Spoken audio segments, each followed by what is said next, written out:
우리가 오늘 말씀을 통해서 하나님 나라에 들어가는 부자라는 제목을 제가 적었는데, 한 부자가 하늘나라에 갈 수 있을까 한번 보겠습니다. 오늘 말씀을 보면 어느 한 청년이 나옵니다. 그 청년이 예수님께 와서 가르침을 받고자 합니다. 그럼 예수님을 향해서 선생이여라고 부르면서 그가 지금 예수님을 굉장히 높이는, 스승으로 높이는 말을 하면서 자신은 지금 가르침을 받기 위해서 이곳에 왔다는 것을 보여주고 있습니다. 이 청년의 고민은 무엇이냐면 영생이라는 부분이었어요. 그는 예수님께 내가 무슨 선한 일을 하여야 영생을 얻을 수 있으리까? 라고 묻습니다. 진지한 질문을 던지고 있습니다. 이 질문은 이 청년에게 매우 진지하고 심각한 문제였어요. 왜냐하면 그에게는 재물이 많이 있었기 때문입니다. 다른 말로 하면 그 청년은 태어날 때부터 아주 큰 부자였다는 것이에요. 재물이 많은 그는 자신의 지위와 재물을 아주 오랫동안 향유하고 누리고 싶어 했습니다. 때문에 그의 질문은 이렇게 바꿀 수가 있어요. 내가 어떻게 하여야 지금 가지고 있는 것들을 영원토록 누릴 수 있겠습니까? 라고 예수님께 물어보고 있는 거죠. 단순히 구원의 문제가 아니라는 얘기죠. 그가 단순히 구원의 문제를 얘기했다면 예수님이 더 좋은 답변을 주셨을 거예요. 그러나 그는 영생이란 말을 하면서 그 속마음은 무엇이었냐면, 내가 지금 누리고 있는 이 모든 재물과 재산, 부와 모든 지위들, 이것들을 어떻게 하면 더 오랫동안, 더 많이 될 수 있으면 영원토록 누릴 수 있겠습니까? 라는 그러한 욕심에서 일어나는 질문을 진지하게 예수님께 던지고 있는 거죠. 예수님은 그 청년에게 내가 생명에 들어가려면 계명을 지키라고 명하십니다. 그리고 그가 어떤 계명을 지켜야 할지에 대하여 묻자 예수님은 십경의 말씀을 주시죠. 살인하지 말라, 간음하지 말라, 도둑질하지 말라, 거짓 증언하지 말라, 내 부모를 공경하라, 내 이웃을 내 자신과 같이 사랑하라 하신 것이라고 말씀을 주십니다. 예수님의 말씀의 핵심은 마지막에 하신 이 말씀이에요. 내 이웃을 내 몸과 같이 사랑하라. 십계명의 말씀을, 그리고 모든 구약의 율법의 말씀을 두 가지로 요약을 하면은, 하나는 하나님을 온전히 섬기는 것이고 섬기고 사랑하는 것이고, 두 번째는 내 이웃을 사랑하는 것이죠. 모든 율법의 말씀을 다 통틀어서 두 가지 요약하면 이 두 가지예요. 근데 예수님은 오늘 한 가지를 얘기하셨습니다. 하나님 섬기는 것, 이것은 너무나 당연한 것이고요. 우리가 이 땅에서 하나님 섬기는 것에만 집중하다 보면은 잘못하는 게 있는데, 그것이 뭐냐면 이웃을 섬기는 것이다. 이웃을 사랑하는 것이다. 오늘날 교회가 왜 비판을 받냐면 하나님 섬기는 것만 강조하기 때문에. 근데 사실 이건 동일한 것이에요. 하나님을 섬기면서 동시에 우리는 이웃을 사랑해야 됩니다. 어느새 교회가 이웃을 사랑하는 것을 잊어버렸어요. 이웃을 사랑하는 것에 대해서 우리가 깊이 다가가지 못하게 되었어요. 예수님은 지금 이 청년에게 너의 생명과 내 이웃의 생명을 동일시하라는 것이 바로 하나님이 주신 생명 안으로 온전히 들어가는 것이다 라고 말씀해 주십니다. 너의 생명과 너의 이웃의 생명을 동일한 것으로 여기는 것, 그것이 하나님께서 생명으로 들어가는 귀한 말씀이에요. 귀한 보배의 말씀이다라고 이야기하신 것이죠. 이 말씀을 들은 청년을 이 청년이 자신있게 그 계명을 지금 어렸을 때부터 자신이 모든 것을 지키고 있다고 이야기하고 있습니다. 그러면서 혹시 아직도 부족한 것이 있는지에 대해 물어요. 왜냐하면 이 청년은 지금까지 하나님 말씀대로 율법대로 살아가면 영생을 얻을 것을 믿었어요. 그렇지만 지금까지 그가 온전히 그 말씀대로 생활하여 왔지만 뭔가 부족하였거든요. 뭔가 부족하고, 뭔가 이것만으로 뭔가 마음의 평안도 얻지 못하고 온전하게 하나님 앞에 나아가지 못하니까 그 부족한 것에 대해서 예수님께 다시 한번 묻습니다. 왜냐하면 이 청년은 스스로도 알고 있었어요. 내가 지금까지 지킨 계명이 형식적이었구나. 그는 경건하고 부유한 집에서 태어나 유복하게 살면서 하나님의 계명을 지키는 것을 너무나도 당연하게 생각하면서 자신의 것을 나누며 살았지만 그것에 그의 진심이 함께하지 않았던 것입니다. 아마도 그는 자신의 모든 행위에 대하여 나름대로 만족하고 있었을지도 모릅니다. 그러나 그는 여전히 갈급한 상태에 있었어요. 뭔가 부족하다는 것을 알고 있었다는 것이죠. 예수님이 이 청년에게 그의 행위가 온전하게 되는 방법에 대해서 말씀해 주십니다. 가서 내 소유를 팔아 가난한 자들에게 주라. 그리하면 하늘에서 보화가 내게 있으리라. 그리고 와서 나를 따르라. 그리고 이 청년은 근심하며 돌아가게 됩니다. 근심하여 돌아갔다. 그는 하늘에 쌓는 보화가 아니라 이 땅에서 누리는 보화에 관심이 있었기 때문이죠. 그가 정말로 영생에 대해서, 하나님 나라에 대해서 소망을 하였다면 그는 고민하지 않았을 거예요. 그러나 그는 처음부터 얘기했지만 이 땅에서 누리는 것에 대해서 더 고민하고 있는 사람이었기 때문에 그는 근심하면서 돌아갈 수밖에 없었어요. 포기할 수가 없었던 거죠. 하늘에서 영원히 사는 것이 아니라 이 땅에서 영원히 지금 가지고 있는 것들을 누리는 것이 그의 참된 소망이었기 때문입니다. 그렇다면 이 청년, 이 부자 청년은 구원을 받았을까요? 아니면 구원을 받지 못했을까요? 예수님 말씀을 보면요, 우리가 뭐 뒤에 이 청년이 어떻게 했다는 말씀이 나오지 않지만 예수님 말씀에 비춰봤을 때 하나님 나라에 들어가기가 굉장히 힘들다는 것을 볼 수가 있습니다. 이 설교를 준비하면서 성경에서 이 재물, 부에 대해서 어떻게 이야기하는지를 많이 봤어요. 그래서 여러 가지 논문도 좀 보고 했는데 대략적으로 한 4가지 정도의 견해들이 있어요. 성경을 통해서 부와 재물에 대해서 다양한 견해들이 있는데 제가 그 중에서 4가지 견해들에 대해서 말씀해 드리려고 합니다. 첫 번째는 청부론이라고 하는 거예요. 김동호 씨라는 분이 말씀해 주셨는데 사실 이제 그 전까지만 해도 이게 2001년에 나온 책이거든요. 이 사람이 쓴 책이, 청부론이라는 책이 2001년 전까지만 해도 교회 안에서 있었던 재물에 대한 이야기는 어떤 것이냐면 돈에 대해서 이야기를 하면 굉장히 세속적이다라는 느낌을 받았어요. 그래서 교회 안에서 될 수 있으면 헌금 외에는 돈에 대해서 이야기하지 않는 것이 그리스도인의 모습이다라고 생각하고 있었어요. 근데 이분이 아니다, 제대로 얘기해야 된다 하면서 청부론이라는 하나님 앞에서 우리가 부자가 되는 것이 하나님 뜻이다라는 의견을 가지고 제시를 하게 됩니다.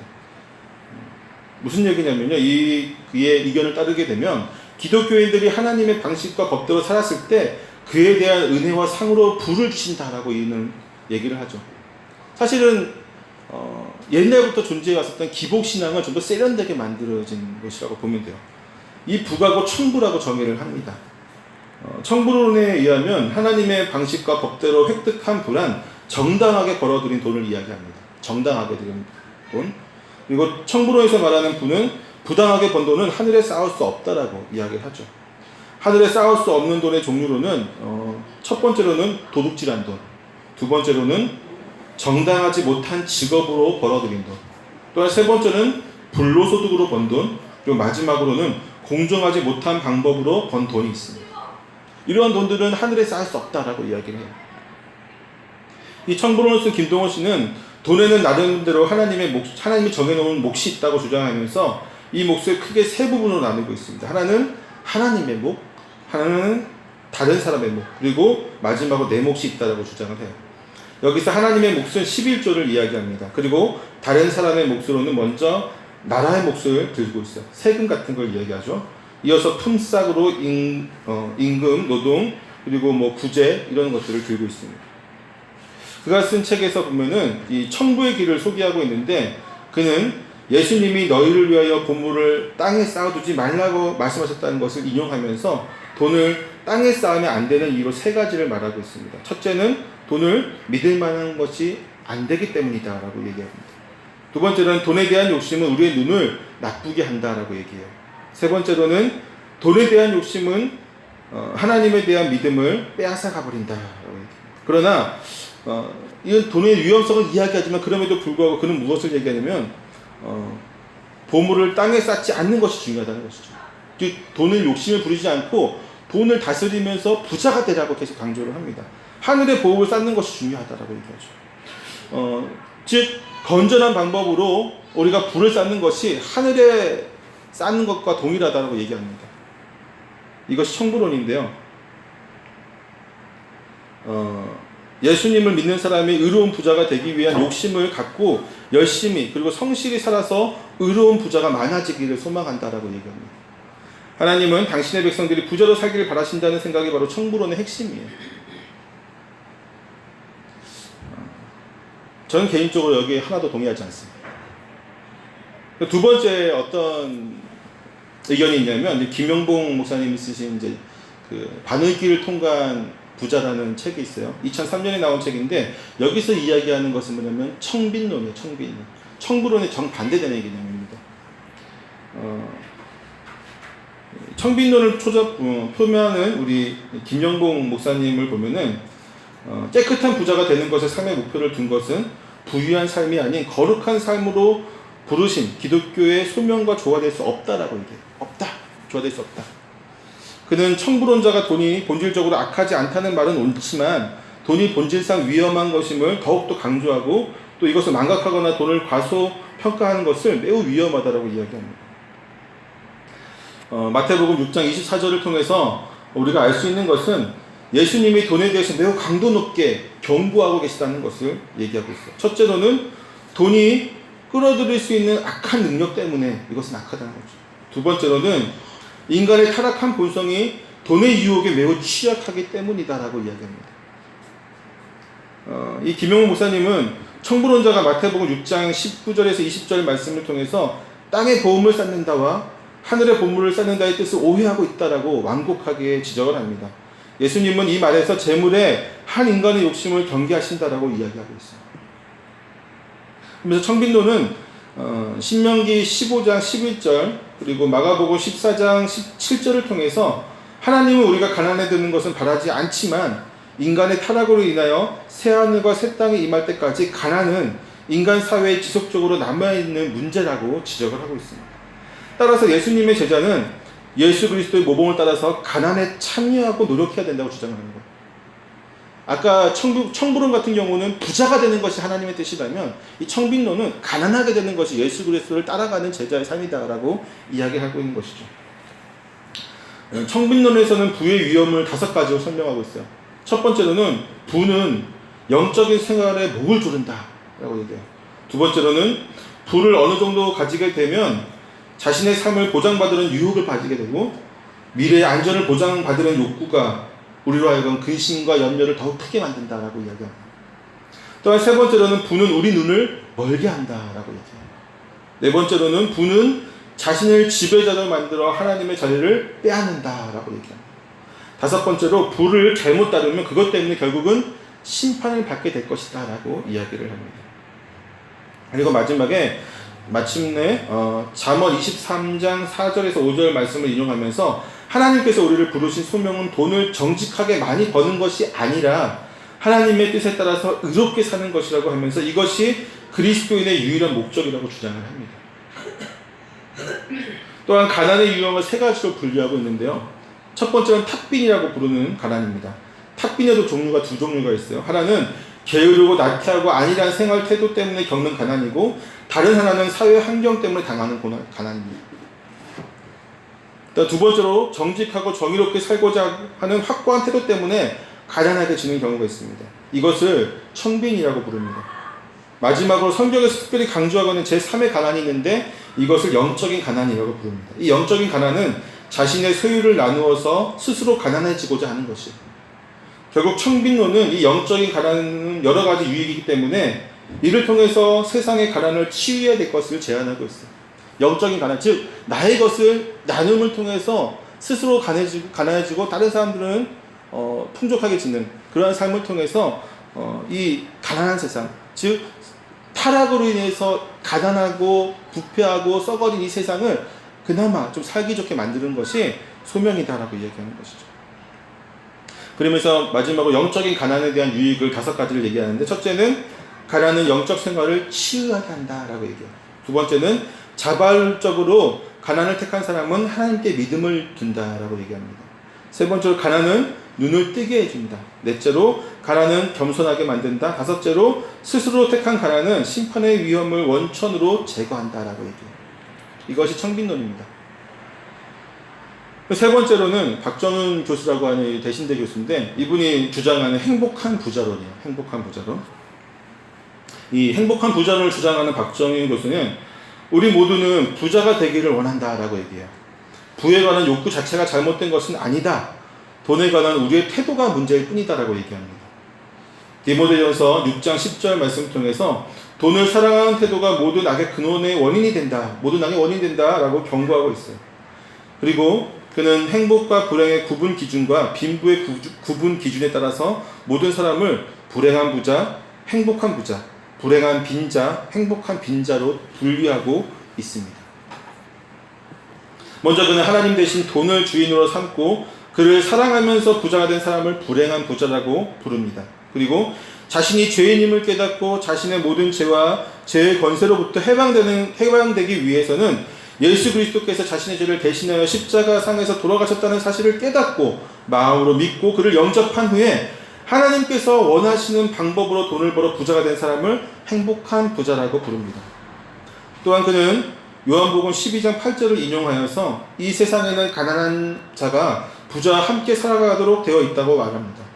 그는 예수 그리스도를 믿지 않으면서 가난하게 살아가는 사람을 불행한 빈자라고 부르고 물질적으로는 가난하게 살지라도 예수 그리스도를 의지하고 살게 되면 행복한 빈자라고 말합니다. 이 박정원 교수는 행복한 부자의 모델로 아브라함을 설정하고 행복한 부자가 되는 원리를 잠언 10장 22절에서 찾고 있습니다. 여호와께서 복을 주심으로 사람으로 부하게 하시고 근심을 겸하여 주지 아니하시느니라. 그는 구약의 부자들을 살펴보면서 결국 이 원리를 따라 삶으로써 부자가 되었다고 주장하고 있습니다. 박정훈 교수의 행복한 부자의 골격을 설명한 후에 그는 행복한 부자가 되기 위한 준비로서 청지기의 삶, 재무관리, 예산 세우기 등등 성경 안에서 여러 가지 투자와 관련된 부분들을 설명하고 있어요. 행복한 부자 어떻게 생각하세요, 여러분? 마지막으로 네 번째로는 이제 돈에 빠져있는 교회에 대한 비판한 박덕근 교수님이 계십니다. 이 박덕근 목사님은 그에 져서 돈에서 해방된 교회라는 책이 있는데 그 책에서 자본주의 자체를 굉장히 비판해요. 자본주의 자체가 만몬의 체제라고 얘기합니다. 만몬. 불의한 부의 축적은 특정한 사람에 의해서 노골적이고 직접적인 착취와 억압을 통해서만 이루어지는 것이 아니라, 즉 어떤 부자가 정말 노골적으로 정말 사람을 괴롭히고 착취하고 이래서 부자가 되는 것이 아니라, 특정 부자가 개인적으로도 굉장히 선하고 착한 성품의 소유자이고 정말 실정법들을 잘 준수하여서 부를 축적한다고 하여도 그 과정에서 얼마든지 억압과 착취가 일어날 수 있다. 사회적 구조 자체가 악하기 때문에 일어날 수 있다라고 얘기를 합니다. 아무리 이 사람은 선한 부자가 있을 수 있다라고 얘기하지만 그렇지 않다. 선한 부자는 있을 수 없다라고 얘기를 하는 거죠. 이미 타락한 이후에 우리 세상에서 더 이상 돈은 중립적일 수 없다라고 얘기를 합니다.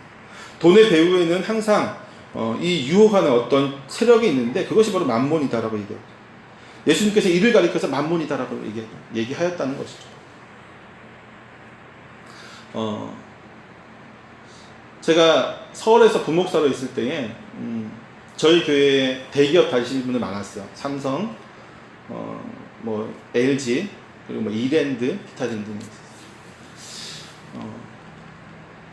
물론 이제 다른 기업들은 하나님이랑 상관없으니까 넘어간다고 치고, 이랜드라는 기업 자체는 이제 하나님께서 그 장로님이 이 기업을 하나님께 드린 기업이다라고 하면서 만든 기업이죠. 근데 이랜드 출신의 또는 이랜드 다니고 있는 저희 성도들이 저한테 하는 얘기가 무엇이었냐면, 이랜드는 악마의 기업이다라고 저한테 얘기를 했어요. 그래서 저 깜짝 놀랐어요. 그래서 지금 제가 이제 이랜드 3억으로 갈까도 생각하고 있었거든요.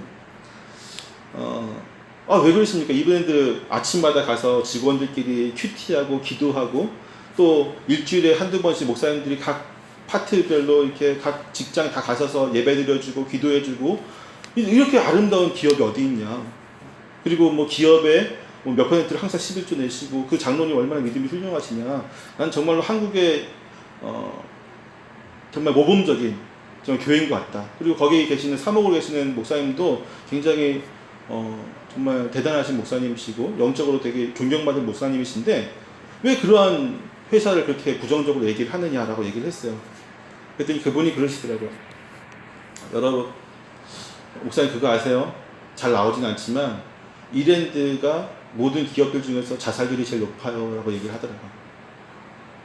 아침 일찍 출근해서 밤 12시에 퇴근하는 것이 부지기수고, 그러면서 막 일에 힘들고 어려운 게 됐어요. 즉 무슨 얘기냐면요, 그 이랜드를 세운 그 장로님이라든지 그 이랜드의 사목으로 있는 목사님, 거기로 열심히 사역하신 모든 분들 다 개인적으로 영적으로 뛰어나신 분들이고 그분이 경건하신 분들이고 대단하신 분들이에요. 그러나 이 사회적인 구조 자체, 자본주의 구조에서 기업이라는 것이 살아남기 위해서는 성경적인 방법으로, 선한 방법으로만 갈 수가 없다는 것이죠. 이 박덕흠 목사님의 만몬주의는 바로 그렇게 이야기하는 겁니다. 사회 구조 자체가, 이 자본주의라고 하는 구조 자체가 만몬주의고 이미 악에 찌들어진, 악에 물들어진 제도이기 때문에 이 제도 안에서는 어떠한 부자도 선한 부자가 한 명도 될 수 없다라고 얘기를 하는 거예요. 지금 네 가지에 대해서 제가 말씀을 드렸습니다. 여러분 어떤 것에 동의를 하십니까? 네 가지 다 장단점들이 있는데, 이 청년이 다시 한번 본문으로 돌아가서 이 청년이 돌아간 이후에 예수님은 제자들에게 내가 진실로 이르노니 부자는 천국에 들어가기가 어려우니라. 다시 너희에게 말하노니 낙타가 바늘기로 들어가는 것이 부자가 하나님의 나라에 들어가는 것보다 쉬우니라고 말씀을 하십니다. 예수님과 부자 청년의 대화를 보면 부자가 왜 천국에 들어가기 힘든지에 대해서 분명하게 알 수가 있어요. 그것은 바로 부자로서 누리고 있는 것들을 포기할 수 없었기 때문입니다. 우리는 이것을 뭐라고 얘기하냐면 기득권이라고 얘기를 해요. 기득권을 포기할 수 없었기 때문에 부자는 천국에 들어갈 수가 없게 되는 거예요.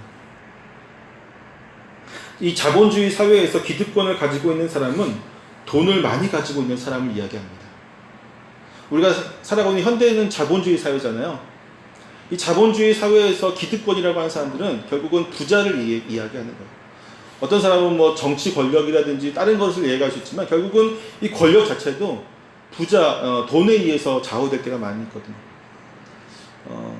대표적인 예로 자본주의가 가장 악한, 이 말은 제 얘기는 아니고 아까 얘기했던 그 만몬주의 얘기에서 얘기했던 박덕흠 목사님이 하신 말씀인데, 자본주의가 가장 악하게 형성되어 있는 두 나라가 있어요. 하나가 어디냐면 미국이고, 그 미국의 악한 그 자본주의 그대로 갖고 온 한국입니다. 자본주의 폐단이 가장 많이 드러난 두 나라가 해요. 다른 나라는 그보다 덜하다고 하는데, 아무튼 그분의 말씀에 의하면 이 자본주의가 가장 드러난 이 미국 같은 경우를 보게 되면 미국의 대통령이 어떤 기업, 대기업이라고 하는 기업을 상대로 이렇게 싸우면 어떻게 저 기업을 누르려고 하잖아요. 감히 대통령인데, 세계의 정찰이라고 하는 미국의 대통령인데 그 기업을 못 이겨요. 한 번도 역사상으로 이겨본 적이 없다고 얘기합니다. 항상 이 대통령 권력과 정치 권력과 이 대기업이라고 하는 부의 권력이 싸우면 항상 부의 권력이 이겼어요. 한 번도 대통령이 이 기업을 이긴 적이 없다고 합니다. 최근에도 이제 저 막 나가는 대통령 있죠. 트로 시작하시는 그분이 저기 아마존을 대상으로 싸웠어요. 싸우려고 했는데 모든 전문가들 예상이 한 번도 기업을 이긴 적이 없기 때문에 이번에도 질 거다라고 얘기를 해요. 결국은 권력도 부가 없이는 이루어지지 않는 것이 이 자본주의 현실입니다.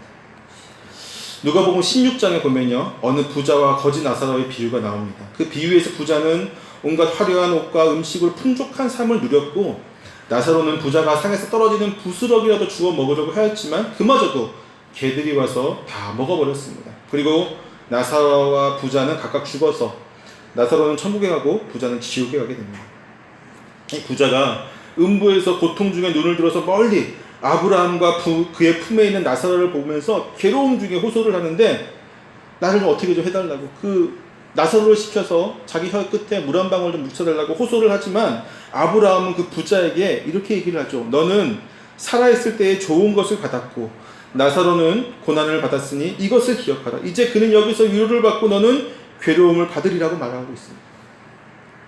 그리고 이 말이 부자가 지옥에 간 이유를 분명하게 말해주고 있어요. 그것은 바로 그가 이 땅 위에서 모두 누리고 살았기 때문이라는 것입니다.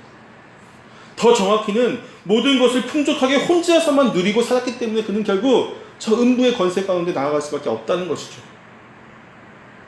그리고 그 과정에서 다른 사람들이 괴로움을 외면하였고, 또한 심지어는 그의 부를 위해서 많은 이들의 억압과 착취를 당했기 때문에 그는 온전한 부자가 될 수 없었다는 것입니다.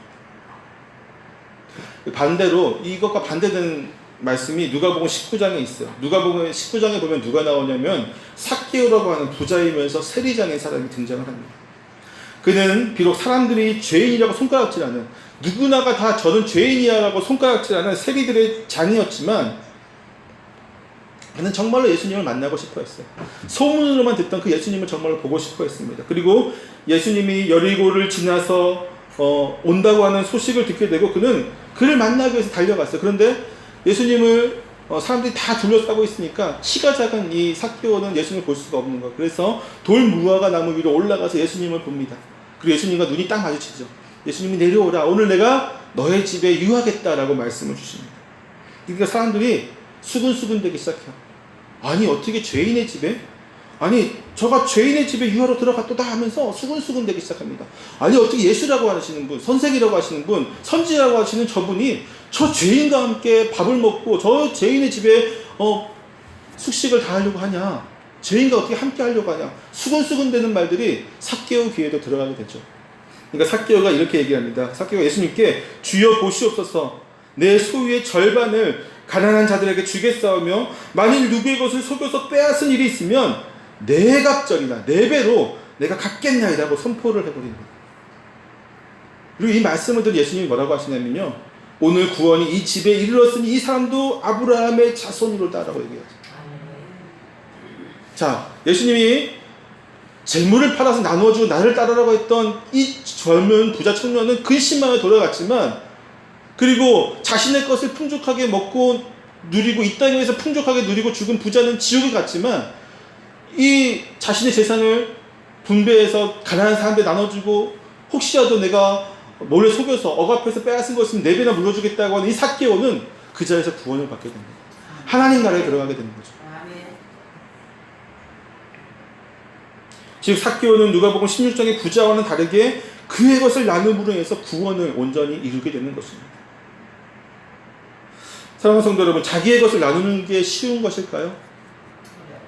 그렇지 않습니다. 심지어 많이 가지고 있을수록 더 그렇다는 것을 우리는 잘 알고 있습니다. 때문에 우리는 많은 기부를 하는 사람들을 보면 기분이 좋아져요.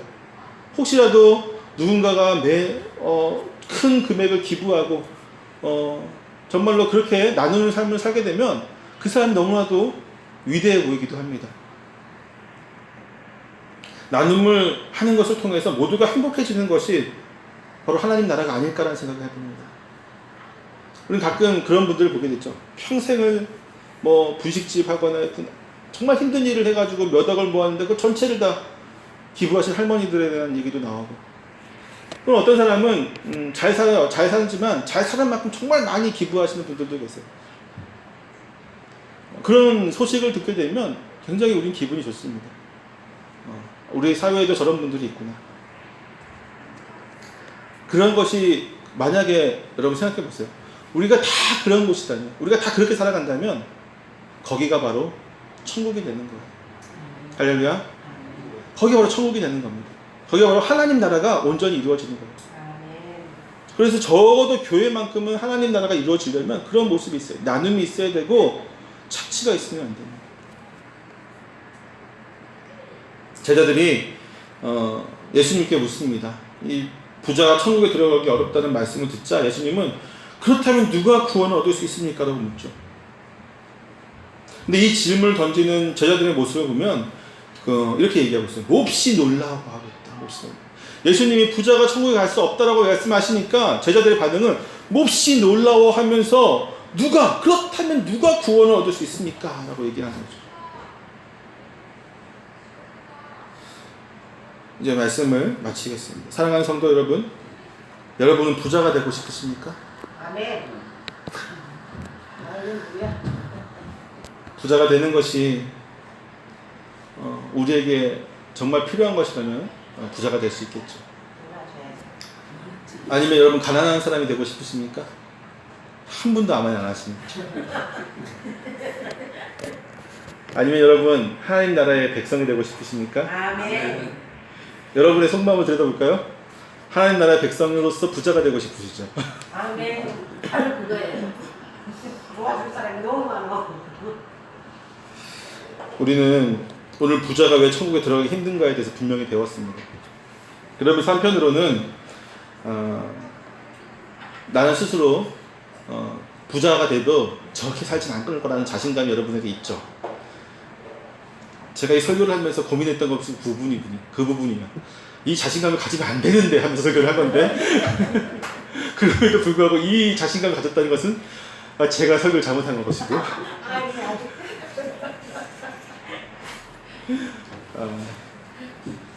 앞서 제가 부에 관한 성경적인 4가지 견해에 대해서 말씀을 드렸습니다.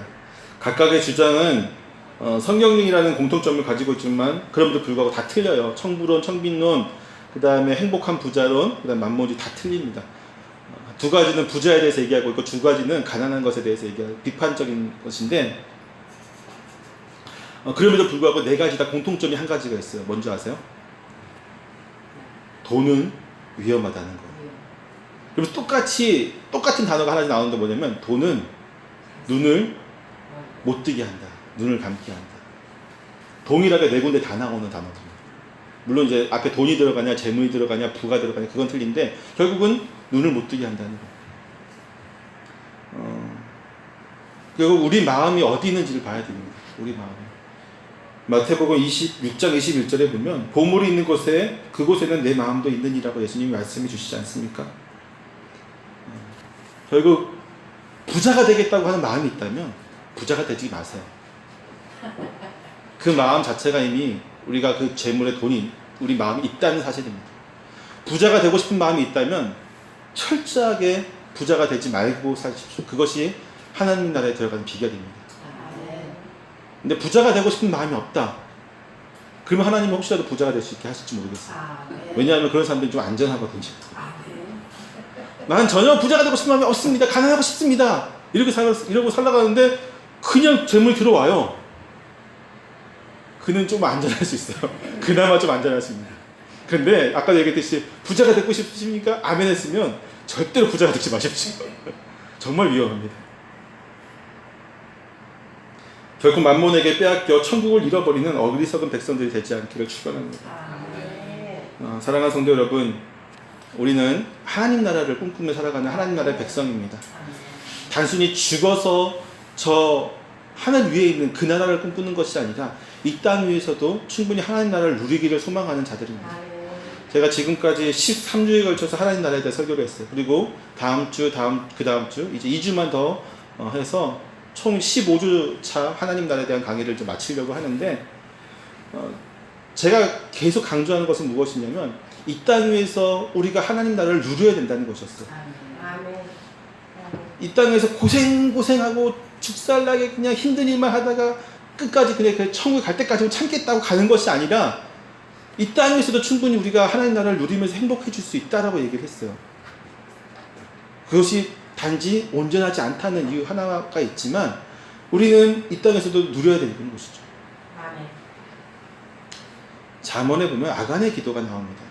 아간은 뭐라고 기도하냐면요, 평생에 2가지를 그가 기도하는데 평생 동안 2가지를 기도하는데 하나는 그가 거짓되지 않게 하는 것, 내가 거짓되지 않는 것, 진실되게 하는, 진실된 거죠.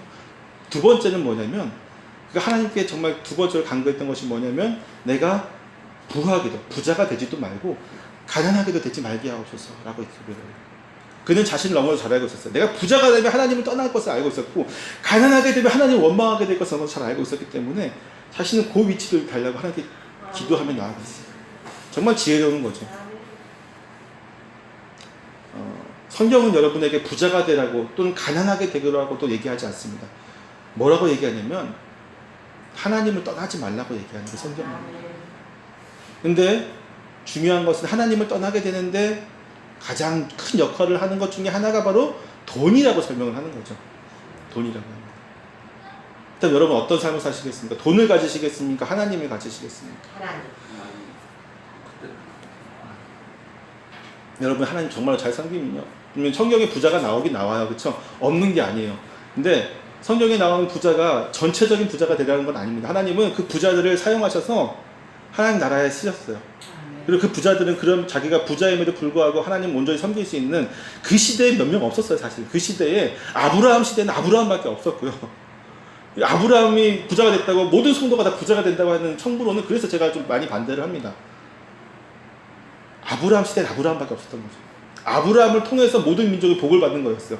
아브라함을 선택해서 그를 부하게 하시고 복을 내리시고 은혜를 주셨기 때문에 그의 주변에 있는 그의 친척들과 그가 가는 모든 나라들과 그가 있는 모든 지역의 사람들이 복을 받고 풍족해질 수 있었던 것이지 모두가 다 그렇게 되는 것이 아니라는 것이죠. 여러분, 하나님을 정말 잡으신다면, 그리고 정말로 여러분을 통해서 하나님이 내가 너를 잡아서 너를 부하게 해서 내가 뭔가 이루겠다, 세운 교회를 크게 하겠다, 뭐 이런 뜻이 있다면, 그러면 몰라요. 그러면 부자가 될 수 있게 하겠죠. 그 외에는 아니라는 거죠. 오늘 이 말씀이 여러분에게 하나님 나라가 살아가는데 돈에 관련돼서 구애받지 않고 여기 얽매이지 않고 온전히 하나님 나라를 누리는 여러분에게 그런 귀한 말씀이 되기를 부탁드립니다. 기도하겠습니다.